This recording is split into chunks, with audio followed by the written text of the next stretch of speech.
जस हिंदी देख रहे सभी दर्शकों को विक्रम की तरफ से नमस्कार आदाब। रूबरू में आप सभी का स्वागत है। आप जिस महफिल में ना हों तो होंठ ये मुस्काएं क्यों, हौसले ये दिल में हरगिज़ आए भी तो आए क्यों। हम तेरी संतान हैं मंगते नहीं हैं शहंशाह, नाज से नखरों से लेंगे हाथ हम फैलाएं क्यों। दोस्तों, ये लाइनें स्वर्गीय भूपेंद्र बेकल जी की लिखी गई और एक शायर ने इतना एहसास, एक सुंदर एहसास लिखा कि भगवान को अपना पिता कह के कि जैसे पिता से एक हक से बच्चा चीज़ मांगता है, ऐसे ही एक लिखा कि हम तेरी संतान हैं मंगते नहीं हैं शहंशाह, नाज से नखरों से लेंगे हाथ हम फैलाएं क्यों। कि जो चाहिए ए परमपिता परमात्मा, ये तेरे से हक से मांग सकते हैं, नाज से मांग सकते हैं, क्यों तेरे सामने हाथ फैलाएं। ऐसे ही शायर के अलग अलग अंदाज होते हैं अपनी बात को बयां करने के लिए, और जब इन्हीं लफ्ज़ों को एक शायर बहुत सुंदर तरीके से बांधता है, माला में परोता है, तो सुनने वालों को अच्छा लगता है। चाहे वो जितना भी समय बीत जाए, वो शब्द अमर हो जाते हैं। अमर वाणी जिनको कहते हैं कि वो लोग बाद में भी जैसे वो किस्से कहानियों के रूप में वो सुनाया करते हैं। और ये एक अपने आप में एक बहुत सुंदर एक एहसास है। आज भी सोमवार है और सोमवार को हम आपके साथ एक किसी न किसी शायर की मुलाकात ज़रूर करवाते हैं। आज भी जो हमारे साथ एक शायरा हैं, हिंदी की ये शायरा हैं और बहुत सुंदर अपना नाम शायरी की दुनिया में ये अपना मकाम बना चुके हैं। आइए इनसे मुलाकात करते हैं, लेकिन पहले इनका स्वागत करते हैं। जी, ज्योति रावत जी, आपका बहुत बहुत स्वागत है। जी नमस्कार विक्रम जी, और जस हिंदी के सभी दर्शकों को मेरा नमस्कार। भोपाल भारत से मैं डॉक्टर ज्योति रावत। जी, आपने ये तो बता ही दिया कि आप भोपाल मध्य प्रदेश से आप बिलोंग करते हैं। तो जी परिवार सर। में एक कैसा माहौल रहा कि आप एक शायरा हैं, बहुत चंद ऐसे लेडीज़ हैं जो इस फील्ड में हैं, तो घर में कोई और भी लिखता था आपके जैसे, आपको ये शौक़ पड़ा कि इस तरफ जो बढ़ा जाए? जी सर, बिल्कुल। शुरुआत की बात करूं तो मेरा जो लेखन है ये छोटी-छोटी साइंस की राइटिंग, क्योंकि मेरा सब्जेक्ट साइंस रहा, तो उस पर मैं आर्टिकल लिखती थी, कुछ-कुछ कविताएं लिखती थी। तो लेखन का तो एक शुरू से था, एक बीज था। लेकिन शायरी की दुनिया की अगर हम बात करें तो इसमें मेरी उम्र बहुत ज़्यादा लंबी नहीं है।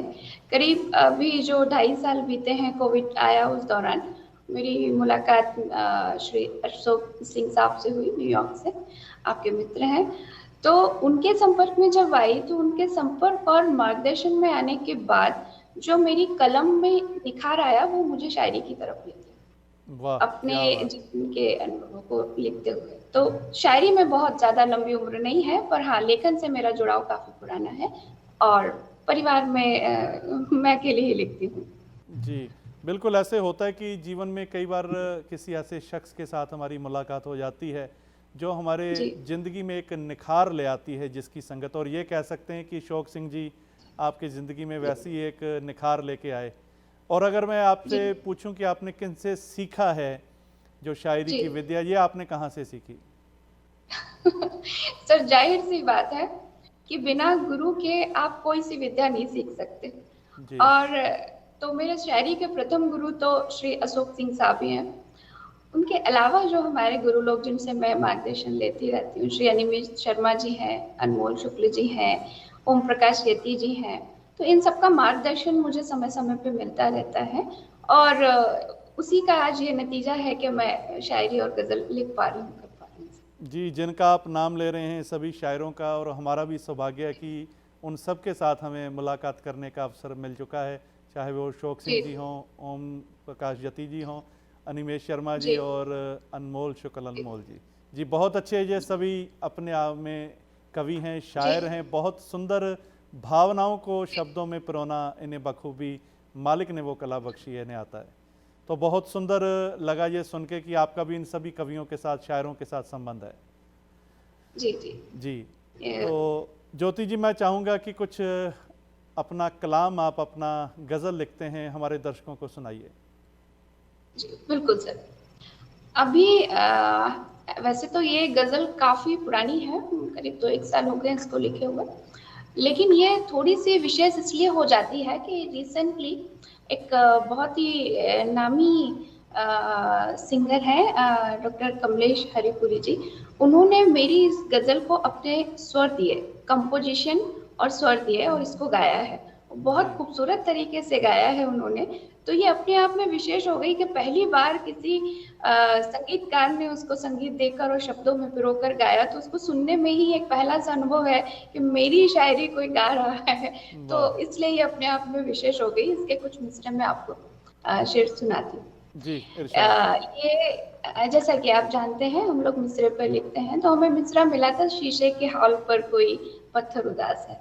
हम्म। तो देखिएगा, जी। मतलब देखिएगा कि टकरा के खुद से टूट के, कि हम्म। टकरा के खुद से टूट के पत्थर उदास है, और आंखों में ऐसा क्या है जो मंजर उदास है। वाह। बहुत खूब। टकरा के खुद से टूट के, टकरा के खुद से टूट के पत्थर उदास है, और आंखों में ऐसा क्या है जो मंजर उदास है। वाह। आगे देखिएगा कि यादों की कतरनों में तुझे ढूंढा इस कदर। यादों आप की। भाव समझिए जी, जी। कि यादों की कतरनों में तुझे ढूंढा इस कदर, और मिलता नहीं तो अब तो ये अंतर उदास है। वाह वाह मिलता क्या नहीं बात। अब तो ये अंतर उदास उदास है, है।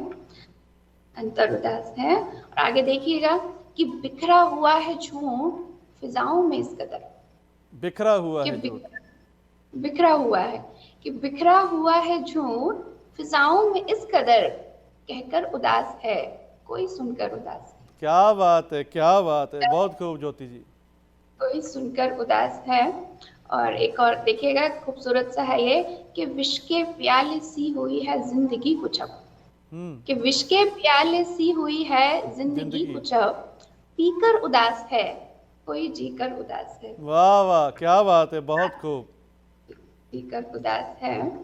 और एक थोड़ा सा ये इसमें आप गम भी कह सकते हैं, खुशी भी कह सकते हैं, कभी खुशी कभी गम भी हो सकता है।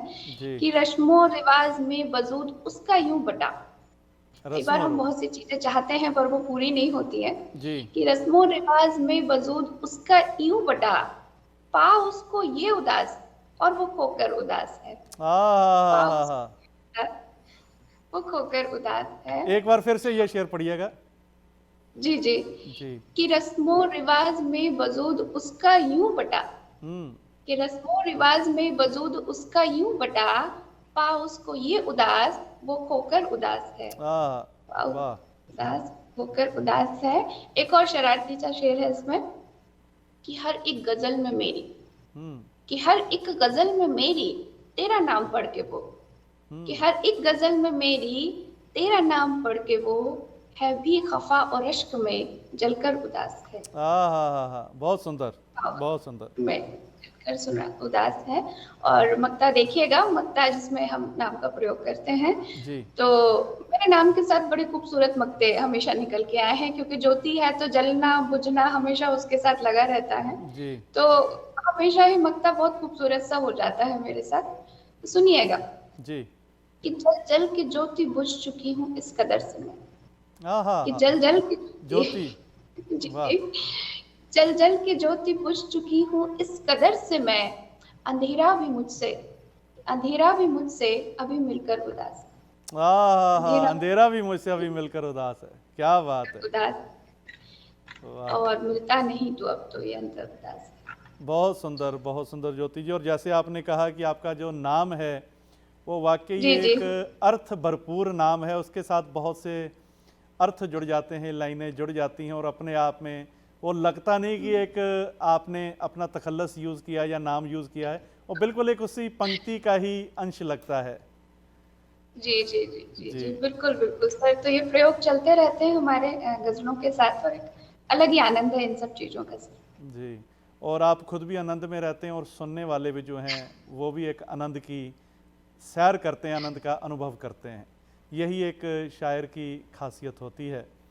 तो मैं ये जी पूछना जी। चाहूँगा ज्योति कि जब आपने ये लिखना शुरू किया तो परिवार का एक समर्थन कैसा रहा, सपोर्ट कैसी रही परिवार की? जी देखिए, शायरी थोड़ी सी अलग विधा हो जाती है। जनरल कविताएं और जो सामान्य हम लिखते हैं छंद गद्य पद वगैरह, उनमें फिर भी कुछ बातें ऐसी होती हैं जिनमें सीधा सीधा मतलब होता है।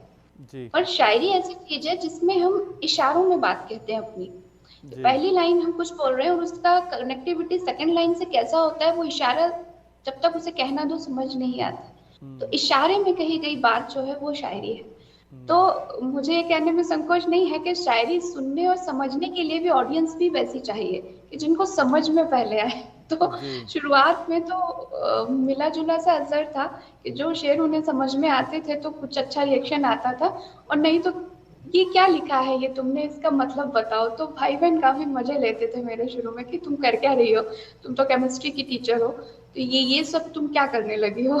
तो काफी एक मिक्स्ड काइंड ऑफ फीलिंग रही है। But right now after so long they are happy. उनको जी। खुशी है कि हाँ मेरा गजल कई जगह पेपर्स में आती है और इतने सारे प्रोग्राम्स में मैं रहती हूँ। तो एक पॉजिटिव और एक अच्छा सपोर्ट है फैमिली का, and they are happy, they are also enjoying the thing that उनकी बेटी शायरा बन रही है या शायरी कर रही है। वाह क्या बात है। और ज्योति जी, जी यहाँ समय हो चला है एक ब्रेक जी का। आपसे बहुत सी बातें भी करेंगे, आपकी गज़लें भी सुनेंगे, लेकिन एक छोटे से ब्रेक के बाद।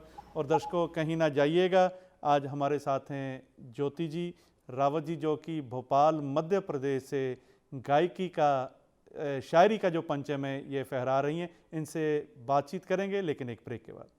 ब्रेक के बाद रूबरू में आप सभी का एक बार फिर से स्वागत है। और दर्शकों, ये लाइव शो है, इसमें आप कॉल करके भी हमसे बात कर सकते हैं, अपने विचार साझे कर सकते हैं। उसके लिए नंबर है 1844-324-1300। आज हमारे साथ हैं ज्योति रावत जी, जो कि एक हिंदी की मशहूर शायरा हैं और अपने अनुभवों को हमारे साथ साझा कर रहे हैं शायरी के रूप में। आइए एक बार फिर इनसे गुफ्तगू करते हैं।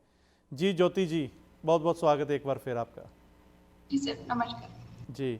और जैसा कि आपने बता रहे थे कि कैसे एक वो शायरी की बात हम कर रहे थे, तो कई बार ऐसा भी होता है कि जो शायर होता है अपनी बात को किसी शेर में वो एक बना के पेश करता है, और सुनने वालों कभी किसी को ऐसा भी लगा कि कोई कह रहा हो कि ये तो बात आपने हमें सुनाकर बोली है अपने शेर में। कोई ऐसे खफा हो गया हो या खुश हुआ हो, ऐसा कुछ अनुभव रहा आपका? हाँ, ये कह सकती हूँ मैं, क्योंकि जनरली जो शेर है, शायरी है, जो भी भाव हम लिखते हैं वो हमारे जीवन का अनुभव होता है। या तो वो अनुभव गुजरा हुआ हो सकता है, या हमारे ऊपर कुछ बीत रही हो रही है वो भी बात हो सकती है, या कुछ फ्यूचर रिलेटेड भी हो सकता है। तो ऐसा कई बार हुआ है कि ऐसा लगा कि नहीं, ये तो को रिलेट कर रहा है, ये कहीं ना कहीं मेरी लाइफ से जुड़ रहा है, ये ऐसी घटना तो हुई थी, ये वाला शेर तो वहाँ उस पर डेडिकेटेड हो रहा है। तो ऐसा कई बार होता है कि हम कुछ लिखते हैं और कई बार वो हमारे खुद के ऊपर ही हो जाता है और लोगों को समझ में आता है ये तो उन्होंने अपने आप बीती लिख दी। और समटाइम्स अगर माहौल खराब चल रहा है, कहीं किसी से गुस्सा हो गए, नाराजगी हो गई, या होता रहता है लाइफ में, सब कुछ चलता रहता है, तो जी कई बार वो भाव भी दिमाग में पीछे बैक ऑफ द माइंड घूमता रहता है, और उस समय लगता है कि नहीं, इस पर ये वाली शायरी बनेगी, लिख डालो, छोड़ो मत इसको, लिख डालो। जी। तो होता है सर। कह सकते हैं कि वो जो शायर होता है वो वैसे सीधा जवाब नहीं देता, वो फिर अपनी शायरी नो के जरिए ही वो जवाब देता है। नो, हाँ बिल्कुल बिल्कुल, उसका हथियार फिर उसकी कलम हो जाती है कि रुको, मैं ऐसा शेर लिखूंगा ना कि मैं तुमसे झगड़ा नहीं करूंगा, पर मैं अपनी बात कह दूंगा कि मैं क्या समझ रहा हूँ, क्या सोच रहा हूँ। जी जी। तो जी ज्योति जी, जी कुछ और अपनी गज़ल के कलाम हमें आप सुनाइए। जी जी। जैसे एक होली पर मैंने लिखा था, सर पे इल्जाम सारे लगाए गए।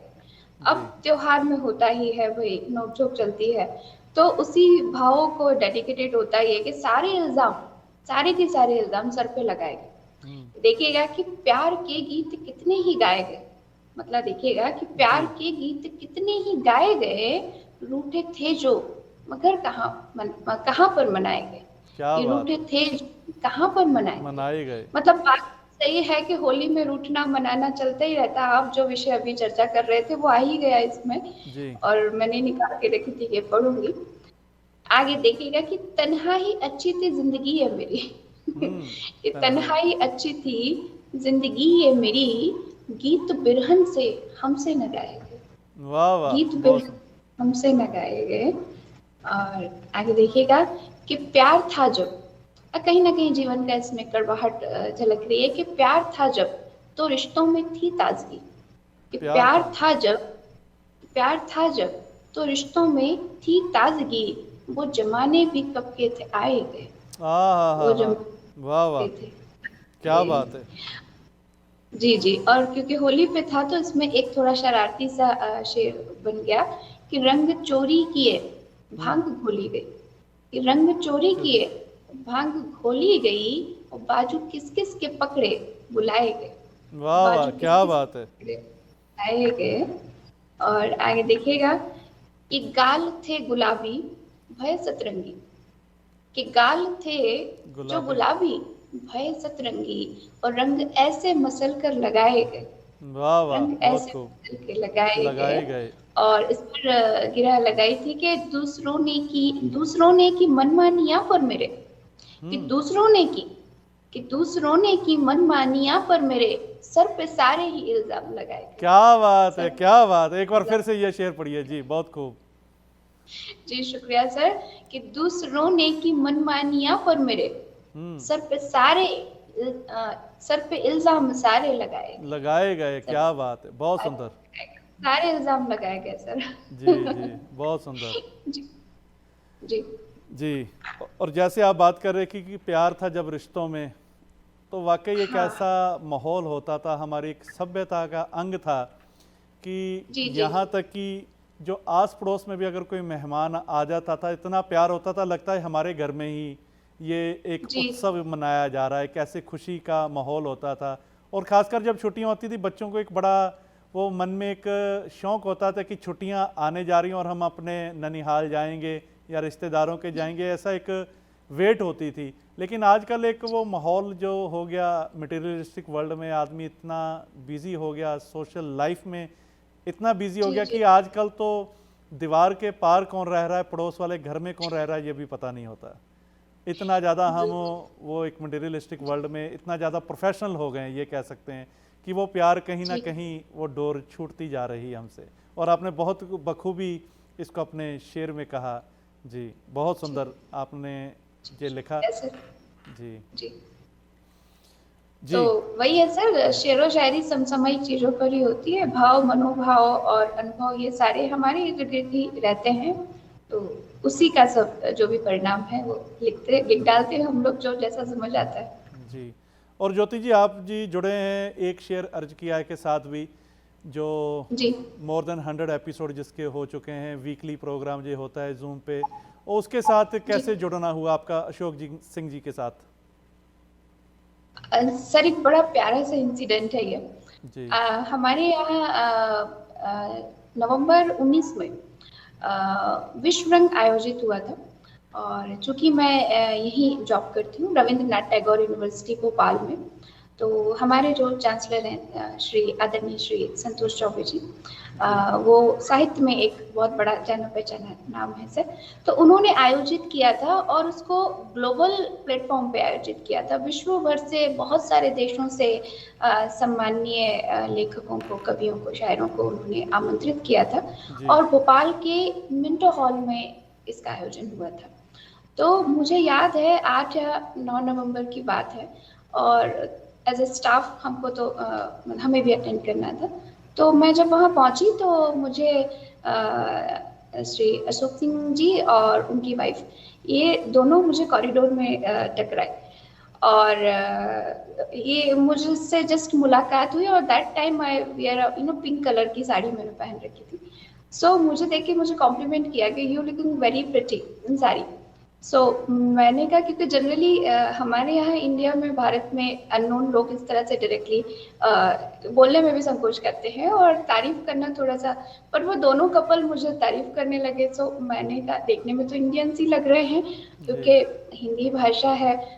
तो वो बहुत जो एक्सेंट आ रहा था हिंदी का वो बहुत प्योर था अशोक जी का।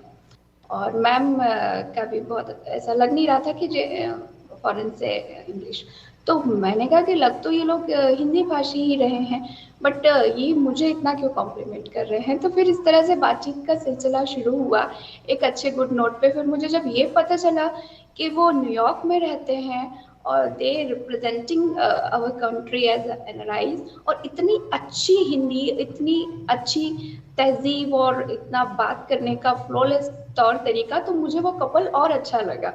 सो वो इंसिडेंट था कि हमारे कांटेक्ट जो है वो एक्सचेंज हुए, और देन उसके 4-5 मंथ लेटर कोविड आ गया। तो जब जी कोविड आ गया तो सर से कनेक्टिविटी थी, तो एक मेरे को जूम लिंक आई, एक दिन सर से कम्युनिकेशन हुआ, तो बोले कि if you are interested then you can join. और हम लोग थोड़ा लिखना पढ़ना ये सब करते रहते हैं। मैंने कहा एक शेर अर्ज किया है, मुझे तो शायरी आती नहीं है, मतलब सुनने की शौकीन हूँ मैं, शायरी की, गज़लों की मुझे बहुत पसंद है, म्यूज़िक मुझे काफ़ी पसंद है, बट आता नहीं है। तो मैंने पूछा उनसे कि सर पार्टिसिपेट तो नहीं करना है ना, as a audience I can join. तो बोले हाँ हाँ, आ जाइए आ जाइए। तो मुझे इस तरह से फर्स्ट टाइम मैंने उसको ज्वाइन किया, लिंक को, आई थिंक मई था वो, मई जी 20 मार्च में 20 कुछ।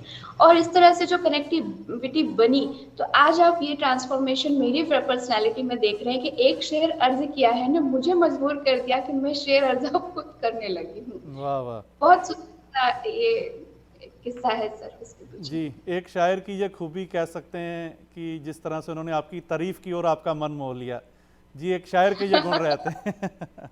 जी नो, बट उनकी मैम ने उनसे ज्यादा तारीफ की जी कि कैसे पहनती है, जो फीमेल वाला एक जो होता है ना, बहुत सारी बातें हम लोग के बीच में हुई कि साड़ी कैसी, क्या ये वो, तो वो हम लोगों का कन्वर्सेशन शुरू हो गया था, जो महिलाओं वाली होती है वो जी स्टार्ट हो गया था। तो जी दोनों ही बड़े क्यूट से और बहुत प्यारे से, और इतने अच्छा लगा मिलके कि मैं बता नहीं सकती हूँ। जी। सो ज्योति जी, आपके फ्यूचर प्लान्स क्या है, आने वाले समय में मन में क्या क्या चल रहा है, इन सभी विषयों पर चर्चा करेंगे, लेकिन एक छोटे से ब्रेक के बाद। और दर्शकों, कहीं ना जाइएगा, शायरी की और भी ज़्यादा अनुभव भरी दुनिया का हम भी अनुभव लेंगे, लेकिन एक छोटे से ब्रेक के बाद। ब्रेक के बाद रूबरू में आप सभी का एक बार फिर से स्वागत है। और दर्शकों, ये लाइव शो है, इसमें आप कॉल करके भी हमसे बात कर सकते हैं, जिसके लिए नंबर है 1844-324-1300। आज हमारे साथ हैं ज्योति रावत जी, मध्य प्रदेश भोपाल से, जो कि शायरी की दुनिया में अपना एक मकाम रखते हैं। आइए इनके साथ मुलाकात करते हैं। जी ज्योति जी, जी ब्रेक सर। पे जाने से पहले आप बता रहे थे कि कैसे आप जुड़े, एक शेर अर्ज किया है कि अशोक सिंह जी के साथ, और आज ये वीकली प्रोग्राम जो है मोर देन 100 एपिसोड कंप्लीट कर चुका है, 2 वर्ष से ऊपर इसका समय हो चुका है, और बहुत आप अच्छा एक अनुभव बता रहे थे कि कैसे ये प्रोग्राम चल रहा है। और मैं आपसे पूछना चाहूँगा कि आप एज ए प्रोफेशन आपका क्या है, कहाँ आप जॉब करते हैं और किस फील्ड में हैं आप? जी sir, currently I am working in Rabindranath Tagore university Bhopal, और यहाँ करीब मुझे 10 वर्ष कंप्लीट हो रहे हैं। और यहाँ पर मैं as head of the department हूँ राइट नाउ, और बेसिकली मेरा सब्जेक्ट केमिस्ट्री है, तो आप मुझे केमिस्ट्री के प्रोफेसर भी बोल सकते हैं सर। जी, एक जी लड़की के लिए अगर मैं पूछूं, इतनी बड़ी जी। पोस्ट पे जाना, या एक कैसा एक स्ट्रगल रही, कैसा एक संघर्ष रहा, एक लड़की के सामने क्या क्या मुश्किलें आई, अगर आप ये शेयर करना चाहें हमारे दर्शकों के साथ। लड़कियों, सर नॉट ओनली लड़की बट लाइफ में जो सक्सेस का ग्राफ होता है, तो नथिंग इज फ्री। आपको बहुत हार्डवर्क करना पड़ता है। वो कहते हैं ना कि there is no free lunch. तो जीवन में अगर आपने सोचा है कि आपको आगे जाना है, चाहे वो आपका करियर हो या लाइफ में दूसरे टारगेट हो या जो भी गोल आपने सेट किए हो अपने लिए, तो उनको अचीव करने के लिए डेफिनेटली आपको बहुत हार्डवर्क करना पड़ता है, पेशेंस रखना पड़ता है, और वो कहते हैं ना कि सब्र का फल मीठा होता है। तो अंत में कहीं ना कहीं जाके वो परिश्रम, आपकी मेहनत, डेडिकेशन, आपका समय, जो कुछ भी आप उसमें इन्वेस्ट करते हैं वो कभी ज़ाया नहीं जाता है, और जी एक ना एक दिन आपको वो मकाम ज़रूर मिलता है। हाँ, एज अ गर्ल, बल्कि मैं थोड़ा सा इसमें अपोजिट बोलूँगी कि प्रोफेशन की अगर हम बात करें तो एज कम्पेयर टू बॉयज़, लड़कियों को कुछ प्रिविलेज ज़्यादा रहते हैं सर। आप प्रेजेंटेशन की बात करें और कम्युनिकेशन की बात करें और थोड़े से हमको जो वेटेज हैं सोशलिज्म की बात करें, कनेक्टिविटी की आप बात करें, जैसे लड़कियां जल्दी कोई भी बात को कनेक्ट कर लेती है, सोशल ज़्यादा होती है। एक लड़का संकोच करता है किसी बात को ओपनली आके सामने बोलने का, बट लड़कियों के साथ काफ़ी सारी पॉजिटिव चीज़ें होती हैं जो उनको आगे बढ़ने में सपोर्ट करती हैं। और इसका एग्जाम्पल हम देख रहे हैं कि आज के 20 साल पहले अगर आप देखें तो किसी भी प्रोफेशन में लड़कियों का जो ग्राफ था वो काफ़ी कम था। जी बट जिस हिसाब से पर्सनालिटी ग्रूम हुई है गर्ल्स की, जो टेक्निकल एक जो एरा हम देख रहे हैं पिछले 2 दशकों में, और आईटी का जो बूम आया है, तो लड़कियों ने तो मतलब धूम मचा के रखी है। किसी भी सेक्टर में आप चले जाएं, आप इवन मैकेनिकल में चले जाएं, लड़कियां ट्रेन चला रही हैं, जहाज चला रही हैं, क्या क्या नहीं कर रही हैं। तो एज सच जॉब में तो मुझे बहुत ज़्यादा चैलेंजेस अपने करियर को आगे ले जाने में नहीं आए हैं। जितनी मैंने मेहनत की थी मैं उससे संतुष्ट हूँ, उसका पर्याप्त रिजल्ट मैं समझती हूँ कि आज मैं वहाँ हूँ जो मैंने मेहनत की है। जी, यूएनओ में खास एक तवज्जो दी जाती है वुमेन एम्पावरमेंट के ऊपर, कि दुनिया में जी ऐसा महसूस किया जाता है कि काफ़ी जगह पर जो लड़कियां हैं, हमारी बहनें हैं, माताएं, वो काफ़ी पीछे हैं काफ़ी जी जगह पर। लेकिन जैसे आप बता रही हैं, और ये भारत के लिए बहुत गर्व की बात है कि इंडिया में जी आज की तारीख में जो लड़कियां हैं ये काफ़ी आगे आ चुकी हैं, और हर फील्ड में जैसे आप कह रहे हैं कि आपको भरमार मिलेगी। और ये एक बहुत अच्छा संकेत, एक विश्व के लिए संदेश है कि भारत में इस तरह का काम नहीं हो रहा। आज के समय में बहुत ज़्यादा इम्प्रूवमेंट जो है ऐसी देखने को मिल रही है। इवन मैं ऐड करना चाहूँगी सर, हमारी यूनिवर्सिटी में as compare to male staff हमारे यहाँ महिलाओं का प्रतिशत ज़्यादा है। जी हमारे यहाँ बहुत सपोर्ट करते हैं और बहुत सम्मान मिलता है। मीन्स वुमेन एम्पावरमेंट को लेके तो एक अलग ही तरह का काम हो रहा है। और कई बार मैं मजाक में अपने घर में कहती हूँ कि लड़के सारे इसीलिए बेरोजगार हैं क्योंकि सारी जगह तो लड़कियों ने ऑक्यूपाइड कर रखी है और करती चली जाती है। जी, वाह, बहुत खूब। जी सर। जी, तो ज्योति जी, हमारा विषय कहीं और ना चला जाए, हम फिर आपकी शायरी की तरफ आते हैं, और कुछ जी शायरी जी हमारे दर्शकों को सुनाइए। ओके। एक और सुनाती हूँ मैं। देखिएगा कि जी। पास आने के जाने के दिन आ गए, हम्म। पास आने के जाने के दिन आ गए, और फिर से मिलने मिलाने के दिन आ गए। वाह। पास आने के जाने के दिन आ गए, और फिर से मिलने मिलाने के दिन आ गए, तो शाख से टूट अब आखिरी गुल खिला हम्म। गिरा, सॉरी, कि जी। शाख से टूट अब आखिरी गुल गिरा, लो बहारों के जाने के दिन आ गए। वाह वाह, लो बहुत खूब, बहुत खूब। दिन आ गए और झांकने लग गई यादें अलमारी से। आप हम्म। भाव सोचिए जी। कि झांकने लग गई यादें अलमारी से, और खत पुराने जलाने के दिन आ गए। हाँ हाँ खत हाँ हाँ, क्या पुराने बात के है, दिन आ गए। दिन आ गए। जी जी, शुक्रिया सर। और देखिएगा आगे कि ताक में बैठे गम हर तरफ इस तरह, हम्म। कि ताक में बैठे गम हर तरफ इस तरह, जैसे फिर से सताने के दिन आ गए। वाह वाह, जैसे वाह फिर वाह, फिर से सताने के सताने दिन के आ दिन गए, आ गए। फिर से सताने के दिन आ गए। और खुल न जाए कहीं राज सब इश्क के, हम्म। कि खुल न जाए कहीं राज सब इश्क के, तोहफे सबसे छुपाने के दिन आ गए। वाह वाह वाह तोहफे वाह, सब तोहफे सबसे छुपाने के दिन आ गए। जी, वाह। तोहफे सबसे छुपाने के दिन आ गए। और एक और देखिएगा शरारती सा, कि वादे कर अनगिनत जो है भूले पड़े। हम्म। लोग वादा करके भूल जाते हैं, जी। तो वादे कर अनगिनत जो है भूले पड़े, उनको गिनती कराने के दिन आ गए। वाह। उनको गिनती कराने के दिन आ गए। और मतलब देखिएगा जी। कि ज्योति बातें जो हमको ही रुसवा कर, हम्म। आप गहराई देखिए कि ज्योति बातें जो हमको ही रुसवा करें, उनको खुद से छुपाने के दिन आ गए। क्या बात है, उनको क्या बात है, पाने बहुत के सुंदर। दिन आ गए, पास आने जाने के दिन आ गए। वाह, जी पास आने जाने के दिन आ गए। बहुत खूब लिखा आपने, और बहुत कमाल का लिखा। जी, दिल जी, तक शुक्रिया। ये बातें उतरती हैं जिस अंदाज से आप लिखती भी हैं और कहती भी हैं, बहुत अच्छा लग रहा जी है। जी जी अक्सर ज्योति जी, शायरों से ये बात पूछी जाती है कि कोई खास चोट लगी हो जीवन में तब शायर बनता है। आपसे भी थोड़ा व्यक्तिगत प्रश्न है, मैं पूछना चाहता हूँ कि आपके भी लाइफ में कुछ ऐसा हुआ, कुछ चोट लगी, कुछ ऐसा हुआ कि जिसके वजह से ये टर्निंग पॉइंट आया कि अपने उस चोट के लगे हुए घाव को आपने शायरी के द्वारा एक मरहम का काम किया, कुछ ऐसा हुआ? हाँ सर, मैं थोड़ा-सा शेयर करना चाहूँगी।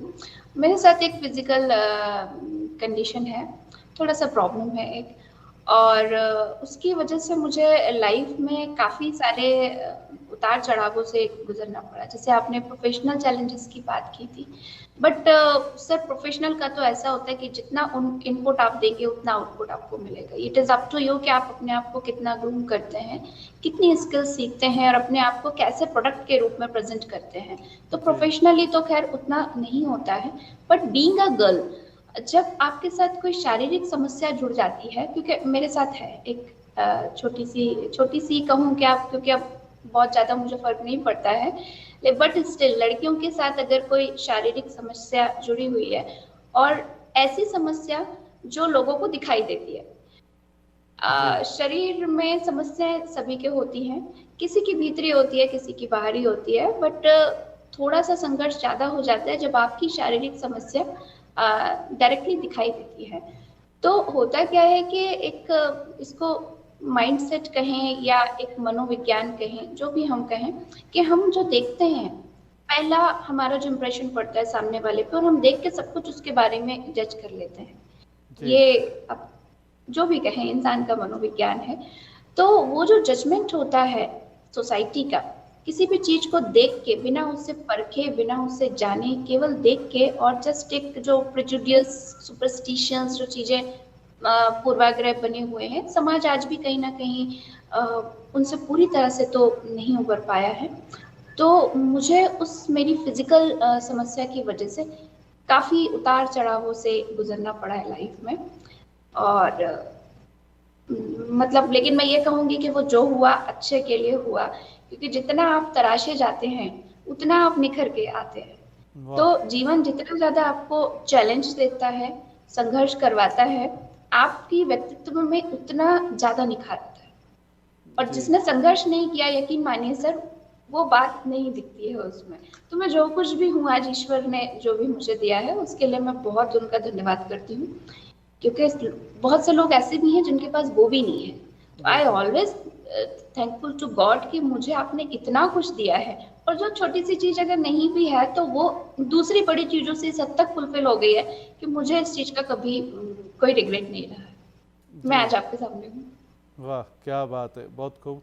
और जिस तरह से आपने बात कही कि एक ऐसी शारीरिक समस्या के बावजूद भी आपने कभी जी हार नहीं मानी, और आपकी शायरी में भी एक वो पॉजिटिविटी की चीज़ सुनने को मिल रही है कि आप अपनी लाइफ में भी एक पॉजिटिव रह के उस बात को भी एक सकारात्मक ढंग से आपने ज़िंदगी में अपनाया और आगे चलते गए, और आज आप लोगों के लिए एक मिसाल हैं कि आपके चेहरे पर जो मुस्कान है वो किसी बात का गिला शिकवा नहीं, जीवन में ऐसा एक जवाब जो है, संदेश जो है, आपका व्यक्तित्व जो है वो एक समाज को दे रहा है, और इसके लिए हम आपको बहुत बहुत हृदय से बधाई देते हैं।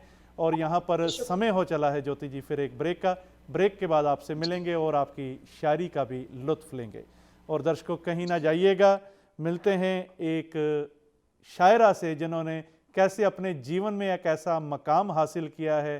पॉजिटिविटी ना सिर्फ खुद में है, औरों को भी ये एक संदेश अपनी शायरी के द्वारा दे रही हैं। मिलते हैं इनसे एक छोटे से ब्रेक के बाद।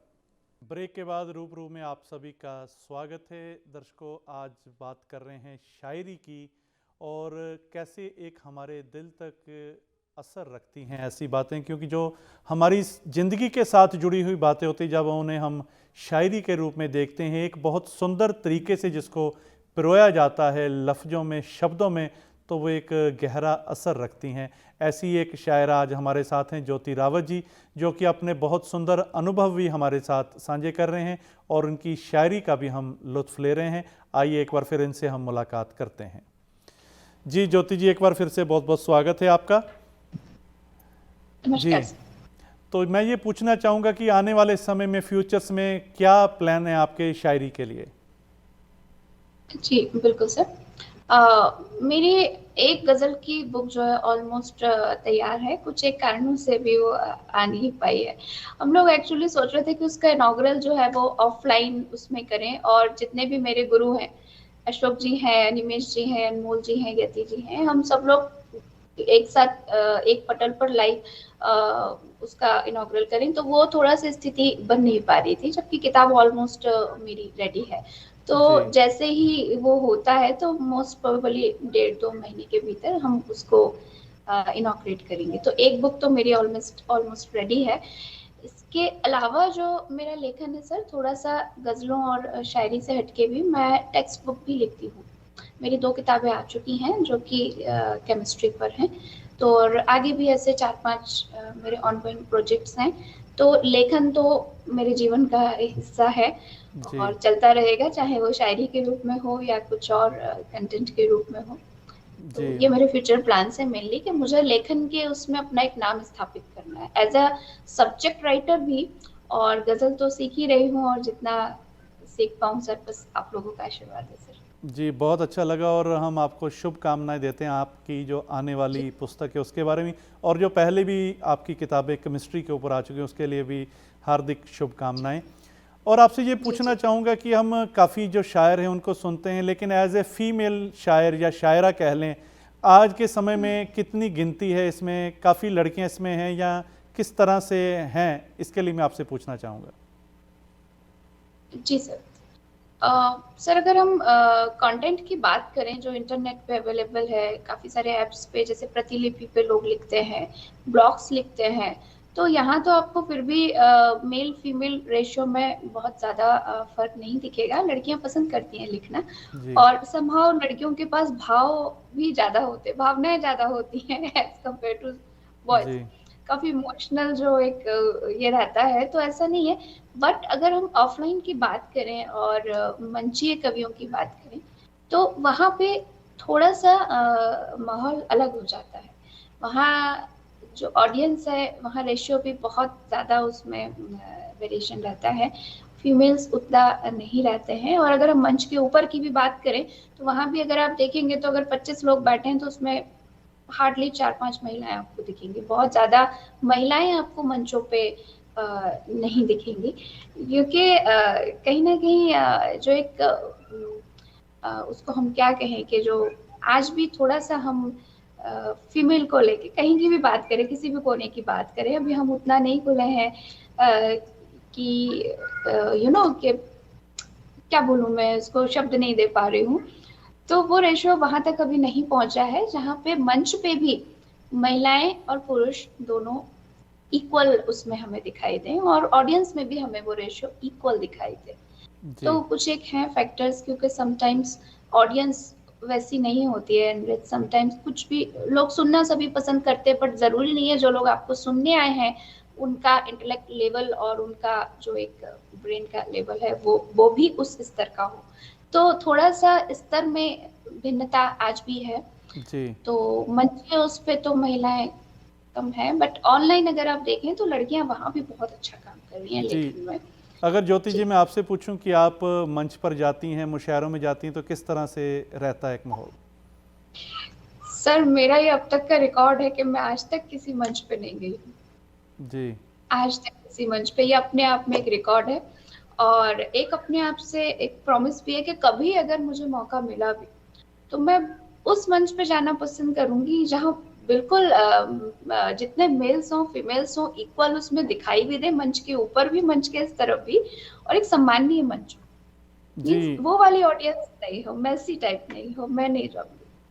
परमात्मा ने जो आपको एक कला बख्शी है, उसको सुन के जी मैं एक आपको राय देना चाहता हूँ कि आप ज़रूर जो अपनी कला को लोगों के साथ एक मंच पर जाकर भी आप ज़रूर वो पेशकारी करिए, और आप बहुत अच्छे तरीके से ये कर पाएंगी, ऐसा मुझे लग रहा है। और एक मेरी निजी राय आपके लिए ये है कि आप इस चीज़ को, अपने टैलेंट को छुपाइए मत, जी इसको और आगे उजागर आप करिए। और यही रहेगा कि आने वाले समय में आप एक बाकी लड़कियों के लिए भी एक इंस्पिरेशन होंगी। और जो आपने एक सपना देखा है कि मंच पर बराबर की बराबरी हो जी मेल और फीमेल में, और ये ऐसा तभी हो पाएगा अगर आप जैसा हुनर जो है ये मंच पर जाए, और बाकी लड़कियों के लिए भी ये एक प्रेरणादायक सिद्ध होगा। बिल्कुल सर, प्रयास करूंगी मैं, बिल्कुल। जी। और अगर मैं बात करूं कि आज का जो हमारा यूथ है, युवा वर्ग है, इसका शायरी के प्रति कैसा रुझान है? क्या आपके पास भी कोई एज ए स्टूडेंट आपके पास आते हैं शायरी सीखने के लिए? और क्योंकि ये बहुत ज़रूरी है कि युवा वर्ग में भी ये कला जो है ये होनी चाहिए। आज के युवा किस तरह से, आप ये हमारे साथ साझा करिए।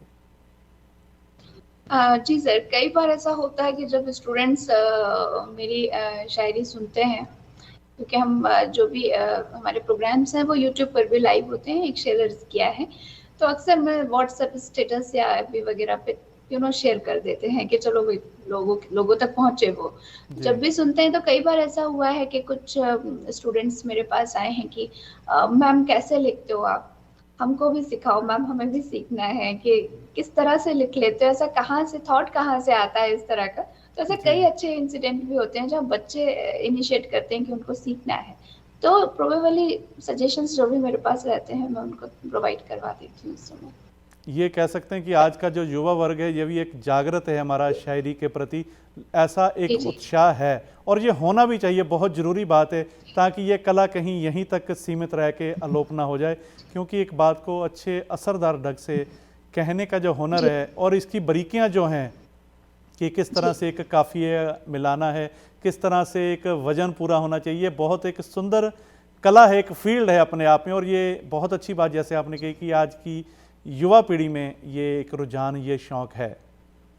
बिल्कुल बिल्कुल सर, सोशल मीडिया में क्योंकि अभी पहले जो बीमारियां थी वो बड़ी सीमित थी, ऑफलाइन जब तक जमाना था तब तक बहुत चीजें बहुत ही मैनुअल थी, लेकिन जब से हम थोड़ा सा खुले हैं, ये इंटरनेट का युग आया है, तो सबके पास सब कुछ अवेलेबल है, तो वहाँ पे आपको प्लेटफॉर्म बड़ा मिल जाता है कि आप अपनी क्रिएटिविटी को, अपनी रुचियों को उसमें ढाल सकते हैं। ऐसा नहीं है, बच्चे बहुत इंटरेस्ट इसमें लेते हैं और काफी लिखना पढ़ना सीखते हैं, काफी सारे बच्चे इस तरह के मिलते रहते हैं अक्सर जो चाहते हैं करना। और यहाँ समय हो चला है ज्योति जी इस प्रोग्राम को यहीं पर समेटने का, और जाते जाते आप हमारे व्यूअर्स को, हमारे दर्शकों को क्या संदेश देना चाहेंगे?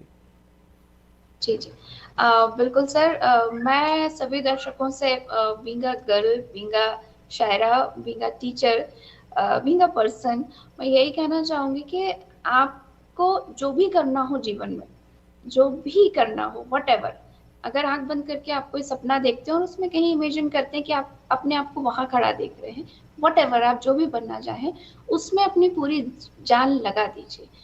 किसी की मत सुनिए, कहीं मत देखिए, लोगों का क्या है, लोग तो कहते हैं, कहते रहेंगे, सदियों से कहते आए हैं, लेकिन अपने आप को जीवन एक ही बार मिला है, तो आप कहीं खो ना जाएं।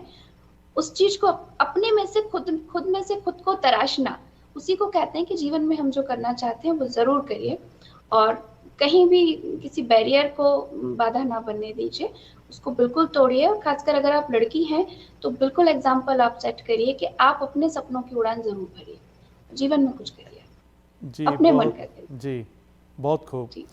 और ज्योति जी, आप जी ने हमें समय दिया, हमारे दर्शकों के साथ अपनी शायरी साझी करी और भी जीवन के अनुभव साझे करे, उसके लिए हम आपका तहे दिल से शुक्रगुजार करते हैं। और once again thank you so much Jas TV की पूरी टीम की तरफ से। जी धन्यवाद सर, आप सभी को मेरी तरफ से भी बहुत बहुत धन्यवाद जी, थैंक यू सो मच। और दर्शकों, ये थे ज्योति रावत जी, जो कि शायरी के लिए जाने जाते हैं, भोपाल मध्य प्रदेश से जिनका संबंध है, और बाकी लड़कियों के लिए भी, फीमेल्स के लिए भी एक इंस्पिरेशन है, एक ऐसा काम कर रहे हैं कि किसी तरह भी आज जो औरत है, लड़की है, किसी भी तरह से किसी से पीछे नहीं है, ऐसी एग्जाम्पल ये सेट कर रहे हैं। और आप हमसे बात करने के लिए हमें ईमेल्स कर सकते हैं। हमारा ईमेल है vikram@justbroadcasting.com और info@justbroadcasting.com। आज के लिए विक्रम को दीजिए इजाज़त, कल फिर मिलेंगे एक नई सोच के साथ, एक नए गेस्ट के साथ। आज के लिए नमस्कार, धन्यवाद।